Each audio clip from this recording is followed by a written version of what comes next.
তুল চরণে প্রণাম জানাই তার লীলা সঙ্গিনী শ্রী শ্রী বর্মার শ্রীচরণে। প্রণাম জানাই সৎসঙ্গের প্রধান আচার্যদেব শ্রী শ্রী বরদার শ্রীচরণে। প্রণাম জানাই শ্রী শ্রী দাদার শ্রীচরণে। প্রণাম জানাই সৎসঙ্গের বর্তমান অভিভাবক, আমাদের সবার জীবনের জীবন্ত ঋষি, আমাদের চলার পথের কড়ি বর্তমান আচার্যদেবের শ্রীচরণে। প্রণাম জানাই পূজনীয় অবিন্দা সহ ঠাকুর পরিবারের সকলের শ্রীচরণে। আজকে এখানে উপস্থিত পরম প্রেমময়ের পাঞ্জাদারি কর্মীবৃন্দ, অমৃত পথের যাত্রী দাদা ও মায়েরা, সবাইকে আনন্দিত জয় গুরু। সুন্দর গান হচ্ছিল, ঠাকুরের মুখ নিঃসৃত বাণী হলো। এই গান বাণী কত কিছু আছে আমাদেরকে নিয়ন্ত্রণ করার জন্য, এবং আমি মাঝে মাঝে এরকম ভাবে ভাবি যে আমাদের জীবনে যদি একটি বাণী, ঠাকুরের একটি বাণী অথবা একটি গান যদি আমরা প্রতিফলিত করতে পারি, তাহলে জীবনটা সার্থক। পূজনীয় অবিন্দার গান খুব পরিচিত এবং আমার কাছে মনে হচ্ছে খুব হার্ট টাচিং একটি গান। আমি তুমি যেমন করে চালাতে চাও চলতে পারি না, সহজ কথা কিন্তু অখাদ্য সত্য, চলে না। তারপরে তোমাকে আমার জীবন মাঝারে রেখেছি, আসলেই কি রেখেছি কিনা জানি না। তাই আমার শুনতে শুনতে আমার কাছে মনে হচ্ছিল যে একটু আমরা অন্যদিকে যাই। একজন আমাকে এটা অনুরোধ করেছিল, সেটার উত্তর হয়তো দেওয়া হবে। কারণ আমি আবার একে আলোচনা দ্বিতীয়বার করতেও পছন্দ করি না, করিও না, হয়তো ভুলেও যাই। যেহেতু আমি কোনো কিছু মুখস্থ নিয়ে বসেও না। আমরা এবার যে ঠাকুরকে পেলাম, একটু অন্যরকম আলোচনা করি আপনাদের সাথে, কথোপকথন হোক।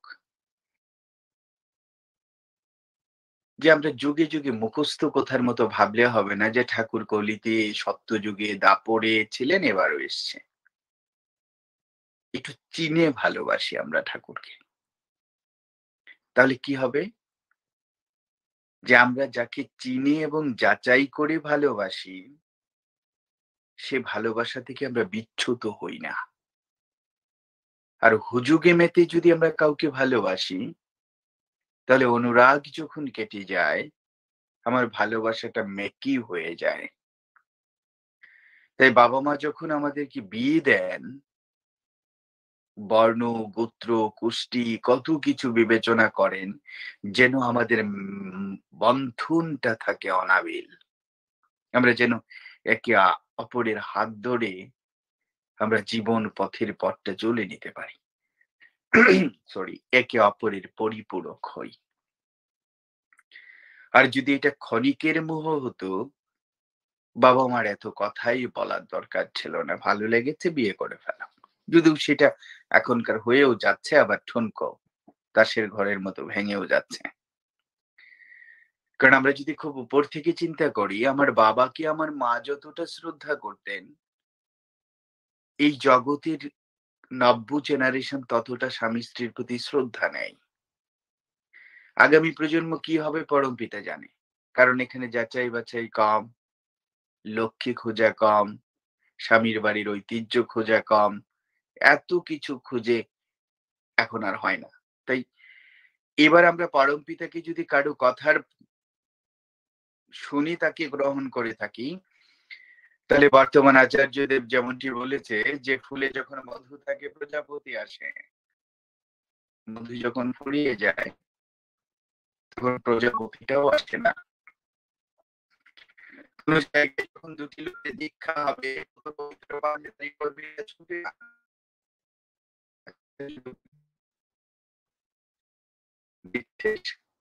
উনি আর ওখানে যান না। তার মানে আমরা কি সংখ্যা বাড়াবো না ঠাকুরের মানুষ বাড়াবো? This is very important. অনেক গভীরের কথা, অনেকতম গভীরের কথা সেটা বর্তমান আচার্যদেব বলেছেন। যে একটি জায়গায় মানুষ ঠাকুরের নাম নিবে, আমরা দৌড়ে গেছে তার কাছে পরম পিতার নাম পৌঁছে দিয়েছে। নিশ্চয়ই সেটা আমাদের প্রথম দায়িত্ব। কিন্তু তাকে নার্সারি করি নাই। আবার কোনো নতুন মানুষের খোঁজ পেলে যাই। তাই আমরা পরম পিতার কারো বক্তব্য শুনে, কারো অলৌকিক কোনো ঘটনা শুনে যদি আমি পরম পিতাকে আমার জীবনের সারথি বানাই, আর আমার জীবনে যদি এরকম অলৌকিকত্বর কোনো ছোঁয়া না পাই, আমার অসম্ভব যদি আমার কাছে সম্ভব না হয়ে উঠে, তাহলে সময়ের ব্যবধানে আমার ঠাকুরকে আমার জীবন থেকে আমি মুছে ফেলে। তার মানে আমি ঠাকুরকে চিনি নাই, আমি ঠাকুরকে বুঝি নাই, আমি ঠাকুরকে আমার মতো করি আমি যাচাই করে তার সম্পূর্ণ মুগ্ধতায় মুগ্ধ হয়ে তাকে আমার জীবনের সারথি বানাই নাই। আর সেটা আমি কি করব? সেটা অর্জনই পারেনি। যে ভগবান রথ চালাচ্ছে তাকেই ক্ষণে ক্ষণে অবিশ্বাস। মাধব এটা কেন? এটা করব কেন? এটা কেন করব? কেন আপনজনকে মানবো? কেন? বাধ্য হয়ে প্রভু নিজে বললেন, আমি অবিনশ্বর, আমি পরমাত্মা, আমি মৎস্য অবতার, আমি বামন অবতার, আমি কূর্ম, আমি বারে বারে আসি। পার্থ, তুমি আমাতে লয় হও। যুদ্ধের শেষে হাঁটু গেড়ে তখন গ্রহণ করলেন। তাহলে আমি জাগতিক মোহে আচ্ছন্ন একটা ব্যক্তি, এত সহজে তিনি যেমন করে চালাতে চাই আমি চলে ফেলবো? অসম্ভব। It's simply impossible. আমি ঠাকুরকে মানি কখন? যখন দেখি আমার যাওয়ার আর কোনো জায়গা নেই, আমার বাঁচার আর কোনো পথ নেই। আমি ঠাকুরকে মানি কখন? যখন আমি দাঁড়িয়ে আছি, আমার পাশে ৪ জন বা ১০ জন মানুষ যদি হেঁটে যায় আর কাঁধে থাকে আর বলে, "বলো হরি, হরি বল।" ওই মৃতদেহটা দেখে আমার মনের কোথায় যেন নাড়া দেয়। আমি মরতে চাই না। ওই মুহূর্তে ঠাকুরকে ভালোবাসি। কখন বাসি? যখন একা, কোনো মানুষ নেই। মন্দিরে বসেন আপনি, পরীক্ষা করে দেখতে পারবেন। একা যদি ঠাকুরের বিগ্রহের সামনে বসেন, কোথায় যেন মনে হবে এটা অন্যরকম ঘর। আমি আর তিনি ছাড়া কেউ নেই। নিজের ভেতরের কর্মগুলি জেগে উঠে। আবার বেরিয়ে আসি এই সুন্দর জাগতিক জগতের মোহে, ঠাকুর ঠাকুরের জায়গায় আমি বাবাকে নিয়ে। তাই এত সহজ তো হয় না। তাই ঠাকুর একদিন বলেছিলেন যে আমাদের গন্তব্য হলো ঈশ্বর প্রাপ্তি। এটা আমাদের গোল।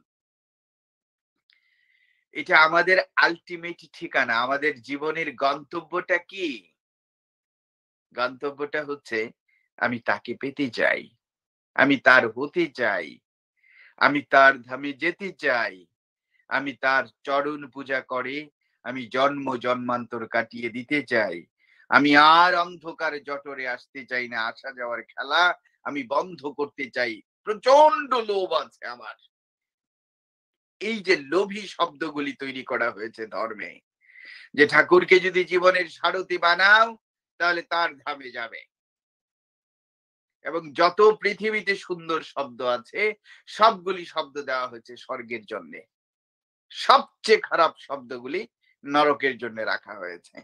তাই এই সুন্দর শব্দে বৈশিষ্ট্যিত এই সুন্দর জায়গাটিতে আমি যেতে চাই। এই জন্য তাকে আমি গ্রহণ করি। আর এই যে লোভে পড়ে, মোহে পড়ে কোনো কিছু প্রাপ্তির আশায় পরম পিতার প্রতি ঠিক ঠিক আর যাই হোক ভালোবাসা হয় না, ভালো লাগা হয়। আমার ভালো লাগে, আবার সময়ের হাত ধরে ভালো লাগা পরিবর্তিত হয়, পরিবর্তন হয়, হয়তো পরিশোধিত হয় না, জীবন কেটে যায়। একটু ভাবুন তো, এই পৃথিবীর শ্রেষ্ঠতম একটি স্থানে আমি জন্ম নিয়েছি। কেন? আমি আবারও বলছি, একটু অন্য আলোচনা করি। যে পৃথিবীর শ্রেষ্ঠতম ভূমিতে আমার জন্ম, কারণ বঙ্গে আমি জন্ম নিয়েছি। ভারতে আমার জন্ম। দুজন অবতার ব্যতীত বাকি সবার জন্ম ভারত ভূমিতে। বাংলা ভারত মিলে।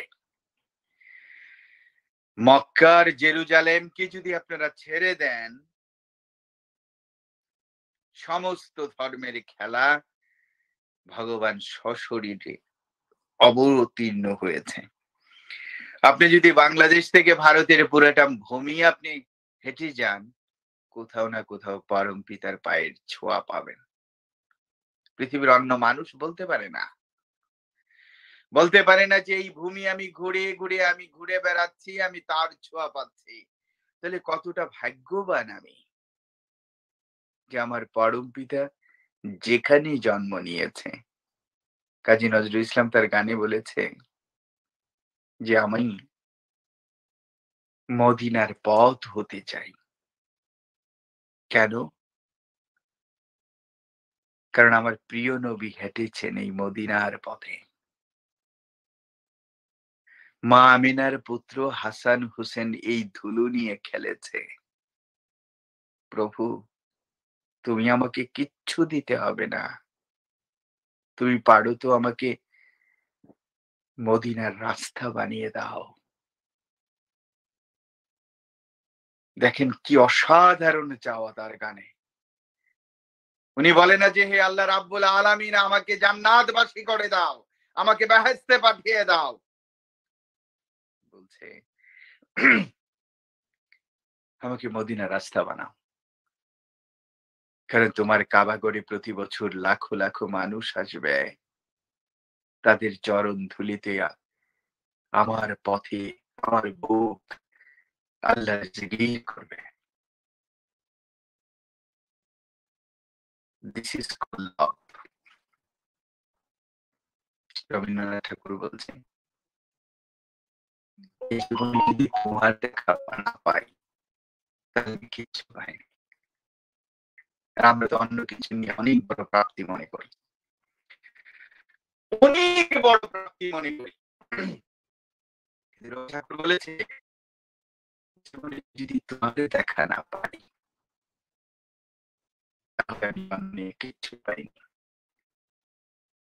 আমরা ভাবি এরকম ভাবে। কেন কথাটা বললাম? যে এই যে ভারতবর্ষ, এর সব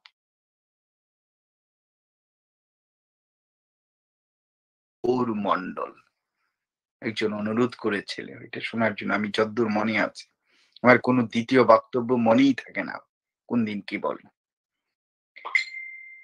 এই গৌরমণ্ডলটা হচ্ছে সবচেয়ে পবিত্রতম স্থান, যেটা হচ্ছে বঙ্গভূমি। এই গৌরমণ্ডল বর্ষের মধ্যে সবচেয়ে শ্রেষ্ঠ।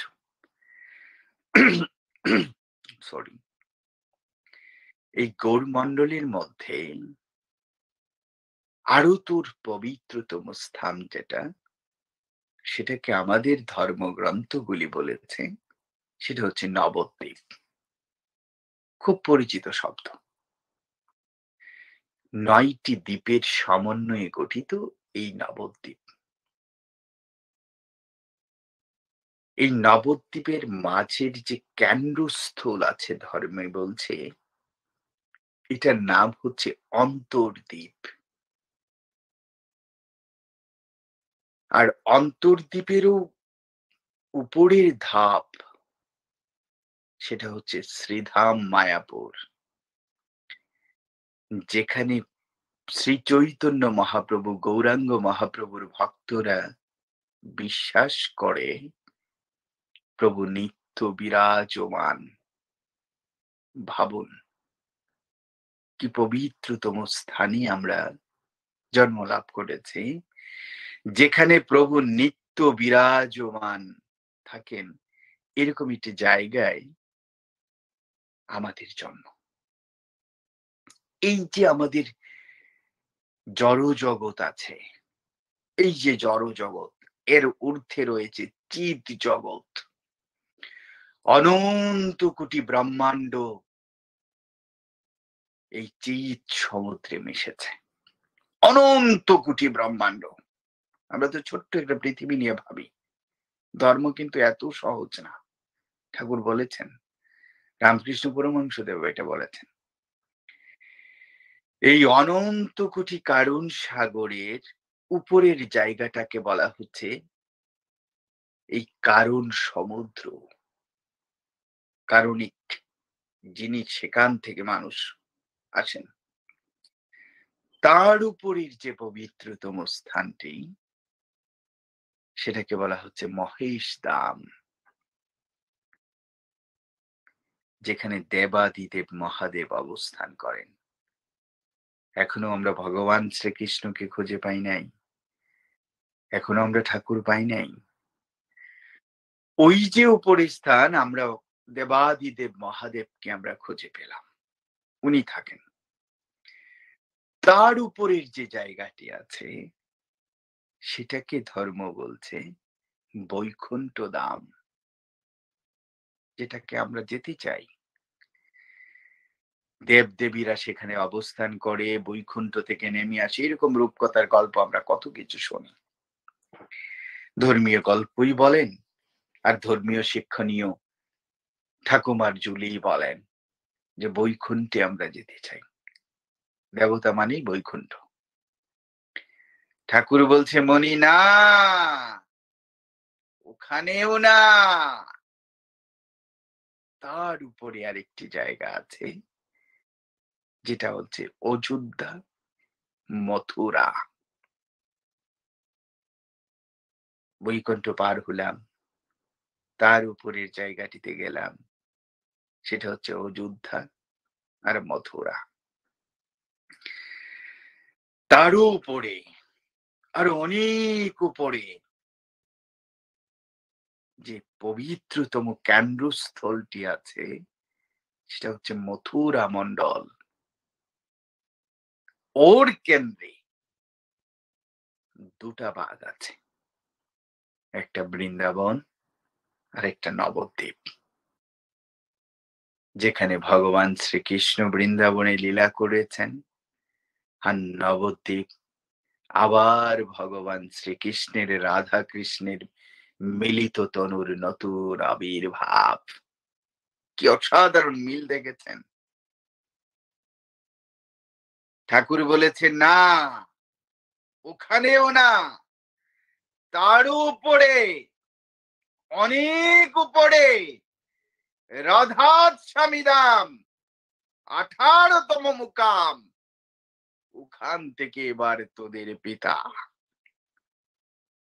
ভগবান শ্রীকৃষ্ণ 12তম স্থান থেকে আবির্ভূত হয়েছেন। সর্বোচ্চ দাম থেকে উনি বারে বারে পাঠিয়েছেন, আর এবার তিনি নিজে নেমে এসেছেন। এসে আমাকে বলেছেন, আয় আই রে তোরা। কি ভাগ্যবান আমরা, চিন্তা করেন। সৎসঙ্গ কথার কথা না। সৎসঙ্গ মানে 1 ঘন্টা 30 মিনিট আর 2 ঘন্টার শুধু সিটিং না। সৎসঙ্গ মানে তার সেই ধামে যাওয়ার তালাটি খোলার জন্য একটি একটি করে তেলের ফোঁটা দেওয়া। হাজার বছর জরে পরম পিতার দরজায় যে তালা লাগানো আছে, যেটা কেউ খুলতে পারে নাই, এবার যজন যাজন আর বিধিতে থেকে নিজের হাতটিকে পরম পিতার হাতে পরিণত করে এই পরম পিতার ধামের তালাটি খোলার জন্য সৎসঙ্গ, এর বাইরে কিচ্ছু নাই। তাই ঠাকুর বলেছে তোমার সমস্ত করা, তোমার করা বলে নাই, শব্দটা আমার পরম প্রেমময় বলেছে। তোমার সমস্ত করা, সমস্ত বলা, সমস্ত জীবন সবগুলি তাকে দিতে হবে।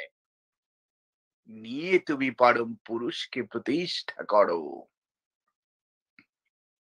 আমার সমস্তটা জীবন, আমার ভাষা হবে তার, আমার অনুরাগ হবে তার, আমার প্রেম হবে তার, আমার প্রেমিক হবে তিনি, আমার প্রিয়তমাও হবে তিনি। এর বাইরে আমার কিচ্ছুটি নেই। যদি থাকে আমি ঠিক ঠিক তার হতে পারি নাই। তাই ঠাকুর তো বলেই দিয়েছেন ছোট্ট দুটা কথা, লক্ষ্য রাখিস মূলে, পৌঁছে যাবে কুলে। লক্ষ্য মূলে আছে? আমাদের লক্ষ্য মূলে আছে? একদমই নাই। ছোট কথা, দরকার নাই 26,000 বাণীর, হাজার হাজার ছড়ার দরকার নেই। ঠাকুরের দুটি কথা, যে আমাকে রাখে আমি তাকে রাখি, এখানে আর কোনো মীমাংসা নেই। যে আমাকে ভালোবাসে আমি তাকে ভালোবাসি। ঠাকুর বলেছে লক্ষ্য রাখিস মূলে, পৌঁছে যাবি কোলে। আমার লক্ষ্য যদি ভ্রষ্ট হয় আমি কোলে পৌঁছবো না। তাই তো দেখা হয়েছিল, ভগবান শ্রীকৃষ্ণ প্রশ্ন করেছিল পণ্ডম পাণ্ডবকে, কি দেখছো? সবাই বলল পাখি দেখছি। মহারাজ যুধিষ্ঠির বলল, প্রভু আমি চোখ দেখছি। Think about that. পঞ্চপাণ্ডব বলল আমি তো পাখি দেখছি, যুধিষ্ঠির বলল আমি চোখ দেখছি। আমার দৃষ্টি কোথায়? জানেন সবকিছু, শুধু বর্তমান আচার্যের দিকে তাকান। সবকিছু বাদ, মানলাম না, কিছু করতে পারলাম না। কি মনে হয় বর্তমান আচার্যদেবকে? আপনি যদি তাকে বন্ধু মানেন, এই পৃথিবীর শ্রেষ্ঠতম বন্ধু তিনি। আপনি যদি তাকে শিক্ষক মানেন, এই পৃথিবীর সবচেয়ে কর্তব্যপরায়ণ শিক্ষক হচ্ছেন তিনি। আপনি যদি তাকে সত্যবাদী মানেন, সত্যে প্রতিষ্ঠিত তিনি। আপনি যদি তাকে মানেন সবচেয়ে প্রিয় মুখ, তাহলে দেখবেন পৃথিবীর সবচেয়ে সুন্দর হাসিটা তার মুখে। আপনি যদি মনে করেন তিনি একজন পিতা, তাহলে দেখবেন যে পৃথিবীর সবচেয়ে যোগ্যতা সম্পন্ন স্নেহধন্য একজন পিতা তিনি। আপনি যদি বলেন ভালোবাসার মানুষ, এই পৃথিবীর সমস্ত রমণী, সমস্ত মানুষের তার মতো পুরুষ পাওয়ার জন্য অপেক্ষায় রত। আপনি যদি ভাবেন চরিত্রবান, তাহলে এই পৃথিবীর সবচেয়ে বড় চরিত্রবান মানুষ তিনি। পিতা মৃত্যুর 10 দিনের মাথায় 2 মিনিটের 34 সেকেন্ডের বক্তব্যে পৃথিবীকে পাল্টে দিয়েছে। কোটি কোটি মানুষের ভাঙা হৃদয়কে ভেঙে দিয়েছে, সত্য করে দিয়ে আবার ঠাকুরের রথ চালিয়ে দিয়েছেন 2 মিনিট 34 মিনিটের বক্তব্যে, যে পরম পিতার রথ চলবে। যদি বাহেন অহংকারহীন, তাহলে বর্তমান আচার্যদের পৃথিবীর শ্রেষ্ঠতম নিরহংকার, নির্ভীক, হিংসাহীন এক মানুষের নাম। তাকে ভালোবাসবেন না? তার কথাই চলবেন না? কার কথাই চলবো? সৎসঙ্গ মানে হচ্ছে তাকে খুশি করার জন্যে নিজেকে বলি দেওয়া। দেন না একবার। লক্ষ লক্ষ জনম তো হয়েছে। ব্যাখ্যাটা যদি ওরকম ভাবে দাঁড় করাই, ধরেন ঠাকুরবাদ। আমি একটু কয়েকদিন ধরে একটু স্টাডি করছি একটা বিষয় নিয়ে। বাদ দেন ঠাকুরের কথা, বাদ দেন আচার্য ধারাবাহিকতা। এবার নিজের কাছে আসি। আমার মামুনিটা যখন আমার কাছে একটা টাকা চায়, যদিও আমার মামুনিটা টাকা চায় না। উদাহরণ, একজন বাবা হিসেবে টাকা চাইলে আমি বলি, "বাবা টাকা দিয়ে কি করবে?" কমন প্রশ্ন। এটা তো স্বাভাবিক কথা। 18,000 সৃষ্টির শ্রেষ্ঠতম জীব আমি। তাদের ২ টি হাত নেই। পরমপিতা যদি প্রশ্ন করে, "বিজন তোমাকে ২ টি হাত কেন দিলাম আমি?" উত্তর কি? দরকার নাই পরমপিতা।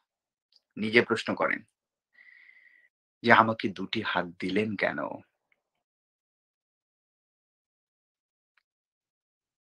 আমার ভেতরে বিবেক দিলেন কেন? আমার ভেতরে কি মন দিলেন কেন? একটি হৃদয় দিলেন কেন? আমার চিন্তা করার ক্ষমতা দিলেন কেন? আমার ২ টা পা দিলেন কেন? আমার মুখ দিলেন কেন? এই পৃথিবীর কোন সৃষ্টি ভাষা পায় নাই। আমি ভাষাই বা পেলাম কেন? কার জন্যে? তাহলে এগুলিকে কেন ইউজ করব? কি কাজে ইউজ করব আমি? তাই ভগবান শ্রীকৃষ্ণ কিন্তু অসাধারণ একটা কথা অর্জুনকে বলেছিল। "পার্থ,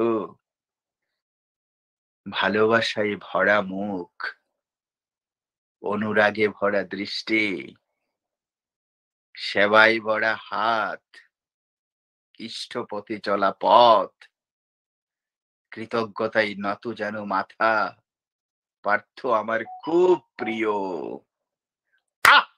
কি অদ্ভুত জীবনের সমাধান! অনুরাগে ভরা মুখ, ভালোবাসার দৃষ্টি, শ্রদ্ধায় নত যেন মাথা, ইষ্টপথে চলা পথ, সেবায় পটু দুটো হাত, আমার পরম পিতার বড় প্রিয়। আমি কি সেই? আমি কি সেই বৈশিষ্ট্য ধারণ করি কিনা? তাই ঠাকুর বলেছে, "মনি সত্তা সচ্চিদানন্দময়, অসৎ নিরোধী।" আমার সত্তা কি সত্তা সচ্চিদানন্দময়? আমি কি আনন্দিত থাকি? ঠাকুর বলেছে, "মনি সচ্চিদানন্দের পরিপূরক যা তাই ধর্ম।" কারণ আমার প্রভুকে হৃদমাজারে রাখবো, ছেড়ে দেব না। এই যে আমার হৃদয়টা দিয়েছে, তোমায় আমি হৃদমাজারে রাখবো, ছেড়ে দেব না। না, না, না, ছেড়ে দিলে সোনার ঘর আর তো পাবো না। এই ঘরটা আমি আর জনমে পাবো কিনা আমি জানি না। This is an opportunity and this is the last chance. আমরা যদি রূপকথার ঠাকুরমার ঝুলি শুনি, তারপরেও দেখা যাবে গরু, ছাগল, কুকুর, ভেড়াল সমস্ত কিছু পার হয়ে আজকের মানব জীবন যেখানে হৃদয় আছে, সেই হৃদয় আমি মন্দির করে রাখতে পারি। তাই বলা হচ্ছে, হৃদমাজারে রাখবো, ছেড়ে দিব না। ছেড়ে দিলে সোনার গড় আর তো পাবো না। কিন্তু দুঃখ, আমি তো তাকে দেখেই নাই। আমি তাকে চিনিই নাই। তাই ঠাকুর বলেছে, রবি ঠাকুর বলেছেন, "তুমি হিয়ার মাঝে লুকিয়ে ছেলে দেখতে আমি পাইনি।" বাদ দেন ঠাকুরের কথা। জীবনের কথাই নেন, সমাজে রেখে যাওয়া কথাগুলি। বলছে, "তুমি হিয়ার মাঝে লুকিয়ে ছেলে দেখতে আমি চাইনি। বাহির পানে চেয়ে দেখেছি, ভিতর পানে চাইনি। আমি জগৎ দেখছি, আমি কসমোপলিটন পৃথিবী দেখছি, আমি নানাবিধ মানুষের উদ্ভাবনী শক্তি দেখছি, কিন্তু আমি হৃদয় মাঝে খুঁজে দেখিনি আমার অন্তরে যে আমি কতটা রিক্ত, কতটা নিঃস্ব, কতটা করুণা নিয়ে বসে আছে, আমার হৃদয়টাকে তার উপযুক্ত করে তুলবো বলে। বারে বারে প্রভু তুমি এসেছিলে আমি তোমাকে ভালোবাসবো বলে, কিন্তু আমি যাইনি তোমার কাছে, আমি দেইনি আমার নিজেকে। এই তো জীবন, এই তো আমার ধর্ম, এই তো আমার সৎসঙ্গ। 2 ঘন্টা শেষ, আমি আমার মতো। প্রভু প্রভুর জায়গায়, বছরে একবার রথ। রথের দিন কি আয়োজন, যে রথ টানলে আমি এই রথ নিয়ে জীবনের শ্মশানে যাব। কি অসাধারণ স্বার্থপর আমরা, যে আমি প্রভুর রথের দড়ি ধরে টানবো, আমার রথ অচল হবে না, রথ থাকতে থাকতে আমি শ্মশানে চলে যাব। স্বার্থ ছাড়া ধর্ম করি না।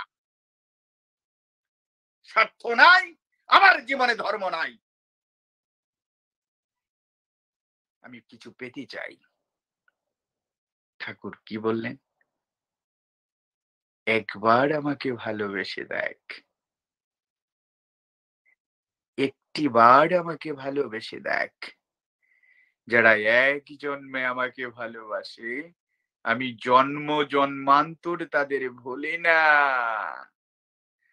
যারা এক বিন্দু ভালোবাসা দেয়, তাদেরকে সমুদ্র পরিমাণ ভালোবাসা ফিরিয়ে না দেওয়া পর্যন্ত আমি স্বস্তি পাই না। সেই মহান মানুষটাকে আমি খুঁজি না। তাই ঠাকুর বলেছে, সচ্চিদানন্দের পরিপূরক যা তাই ধর্ম। আর ধর্ম মূর্ত হয় আদর্শে।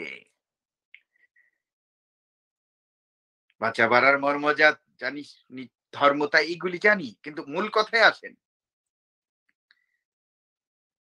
ঠাকুর বলছে ধর্মটা মূর্ত হয় আদর্শে। কে আমার আদর্শ? আর ঠাকুর পরবর্তীতে বলছে আদর্শের দীক্ষা নে অনুরাগ, আমার ফিলিং, আমার প্রেম। আমি যখন আদর্শ খুঁজে পাবো, আমার ভেতরে আসবে অনুরাগ, তার প্রেমে আমি প্রেমিক হব। তোমার রঙের হৃদয় আমার রাঙা। আহ, কি মিল দেখেন! তোমার রঙের হৃদয় আমার রাঙা। ঠাকুর তখন কি বললেন? অনুরাগ যদি আসে, তাহলে অনুরাগে আনে বৃত্তি নিবৃত্তি, বৃত্তি নিয়ন্ত্রণ। আমার ভেতরে যদি তার অনুরাগ আসে, রাধাকে বলেছিলেন, রাধা, কৃষ্ণ কালো, মাখন চুরি করে, দুষ্টামি করে, মার কথা শুনে না, এরকম একটা বাজে মানুষকে তুমি ভালোবাসো? কেন ভালোবাসো? রাধা সেদিন বলেছিলেন, I love Krishna because I love Krishna.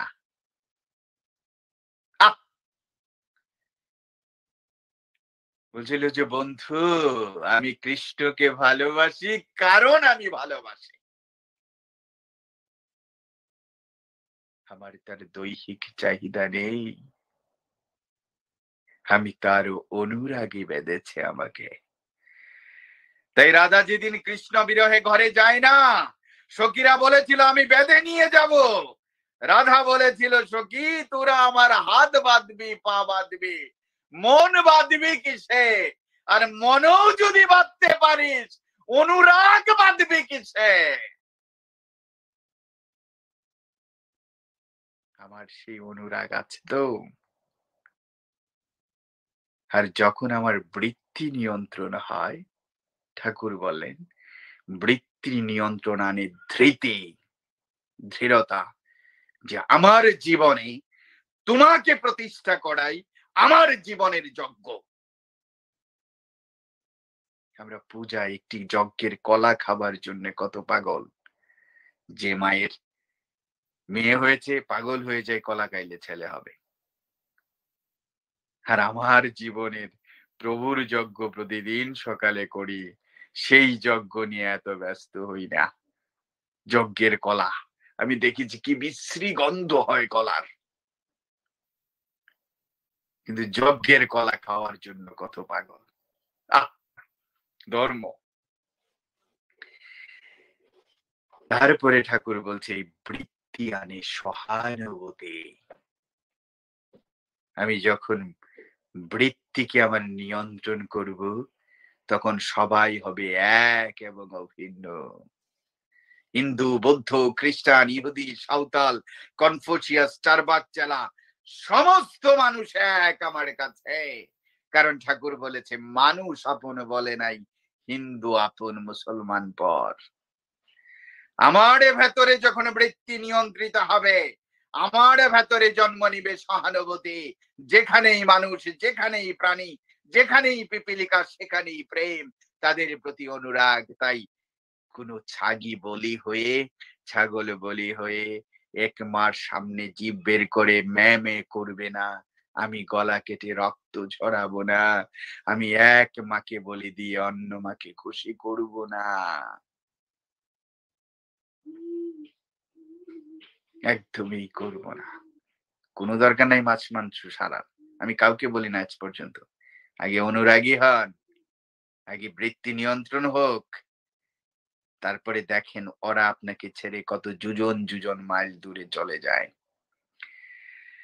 আর যখন আপনার সহানুভূতি আসবে, ঠাকুর বলেছে সহানুভূতি আনে সংহতি।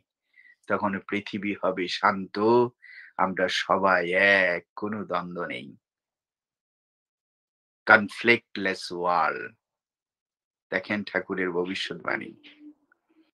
আর সংহতি যখন আসবে, তখন আসবে শক্তি। দশে মিলে করি কাজ। যে আমরা সবাই এক, আমরা এক পিতার সন্তান।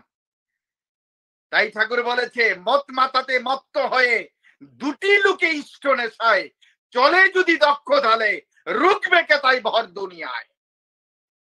দেখেন ঠাকুর বলেছে সংহতিবিহীন শক্তি সেটা ভেঙে যাওয়ার শক্তি। আর যেখানে সংহতি, সেই পৃথিবীকে জয় করে দিতে পারে দুটি মানুষ। তাই নস্ট্রাডামুর একটা ভবিষ্যৎবাণী আছে যে পৃথিবী তোমরা দেখে নিও, এই পৃথিবীতে একজন ঋষি চিৎকার দিয়ে পৃথিবীকে জানাবে আর পৃথিবী তার পতাকা তলে যাবে। যেটা পঞ্চম পুরুষ পূজনীয় অবিন্দা বলেছে, কি করব কি করতে পারবো জানি না, তবে মৃত্যুর আগে অর্ধেকটা পৃথিবীকে নাড়িয়ে দিয়ে যেতে চাই। মিলান ভবিষ্যৎবাণী। সৎসঙ্গ মানে 1 ঘন্টা 30 মিনিট না, জীবনকে বোঝা। কেন এই কথাগুলি বলা হয়েছে? কার্যকারণ ছাড়া ঠাকুর একটি শব্দ উচ্চারণ করেন নাই। সংহতিতে আমরা ইউনাইটেড হই। দাদা সবসময় বলতেন কনফারেন্সে, একটি কর্মীকেও ছাইড়েন না, একটি মানুষকেও ছাইড়েন না, সবাইকে নিয়ে চলেন। আর আজকে অনলাইন সৎসঙ্গ আমরা নিজেকে প্রতিষ্ঠা করছি। পুজোবাদ বিঙ্কি তার বক্তব্যে তো এটা পরিষ্কার। কোথায় আমরা নিজেকে প্রতিষ্ঠা করে ফেলছি না তো ঠাকুরকে করতে গিয়ে? যে আমাকে কতজন চেনে, আমাকে কতজন জানে, আমি কত মুগ্ধ করতে পারি মানুষকে, আমার কত ইউটিউব হচ্ছে। Be careful. এই দিন না, ঠাকুর যেন নিজের স্বার্থের কারণ হয়, ঠাকুর যেন নিজের অহংকারের কারণ হয়, ঠাকুর যেন বেনিফিসের কারণ না হয়। Be careful. কঠিন ধর্ম, কারণ বিধাতা বিধেয়ীর অধীন। আর যখন আপনি শক্তি আসবে, ঠাকুর বলে শক্তি আনে সম্বর্ধনা। We will be respected by all. আমার যখন স্ট্রেংথ আসবে, অর্জুন যখন বলল যে গান্ডীব তোলো, সে বলেছে ফেলে দিয়েছে, না আমি আমার আপনজনদেরকে মানতে পারবো না। সেই দিনে ভগবান বলেছিল পার্থ তোমার গান্ডীব উঠাও, ধর্ম প্রতিষ্ঠা করো, আমি তোমার সব। আজও অর্জুনকে আমরা পৃথিবীর বীর্যমান মনে করি, কারণ তার সংবর্ধনায় আমরা এখনো মুখরিত। কারণ তিনি শক্তি পেয়েছিলেন। আর যখন আপনার সংবর্ধনা আসবে, ঠাকুর বলেছে, এই সংবর্ধনার দ্বিতীয়ানে প্রণিধান, তখন প্রাণ হবে কোমল, দানে মাথা নত হবে। মিলান, ভগবান শ্রীকৃষ্ণ যেটা বলেছিলেন, তিনি যে এক এবং অভিন্ন, বারে বারে আসেন, কথাগুলি মিলান, তখন আমার প্রাণ দানে আমি প্রস্তুত হব যে প্রভু, তোমাকে প্রতিষ্ঠা করার জন্যে আমার জীবন যদি যায়, যাক না। আর যখন প্রণিধান আসবে, তখন তার নামে আসবে সমাধি, যেটা আলটিমেট গোল। দিন শেষে আমি হতে চাই অজর অমর। আহ, কি অদ্ভুত মিল, কম্বিনেশন ঠাকুরের। আর যখন সমাধি হবে, এই সমাধি থেকেই ঠাকুর বলেছে আছে কৈবলা, আর তা থেকে আসে তৃষ্ণার নির্বাণ। আপনি নির্মাণ লাভ করে শেষ দিন অপেক্ষা করবেন, আপনার দরজায় এসে আমার পরম পিতা বলবে, মণি আমি মুগ্ধ, আমি মুগ্ধ মণি, আমার পুত্র তুমি আমার কাছে এসো।